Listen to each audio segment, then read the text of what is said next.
Public म्हणलं कोकणात जायचं, अचानक प्लॅन ठरला, सगळे एकत्र जमलो महाबळेश्वरच्या घाटात। मग पब्लिकला काय कळना, लई दुःख होतं, पुढचं काय दिसना झालतं।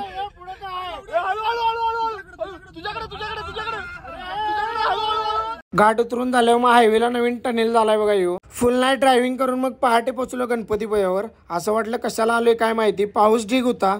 पाऊस थांबल्यावर मग पब्लिक आणि मी निघालो दर्शन घ्यायला गणपती बाप्पाचं। पाऊस पडल्यामुळे वातावरण एकदम डेंजर दिसालतं।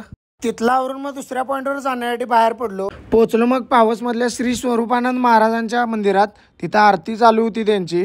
तिथला आवरून मग जवळच गणेश मंदिर होतं, तिथं पण गेलो। जेवायला नव्हतं काय नव्हतं, नुसतं ड्रायव्हिंग चालू होतं, आनंद घेत निसर्गाचा। पोहोचलो मग देवगिरी बीचच्या इथे कशेरी टेकडी म्हणून आहे, तिथं पोहोचलो। लई गरम व्हालतं म्हणून गार घेऊया म्हणलं, कैरी पाणी घेतलं तिथला आवरून परत बाहेर पडलो तर पाऊस ढीग, रोड दिसना झालता एवढा पाऊस होता। मग तिथं मालवण बीचवर जरा एन्जॉय केला।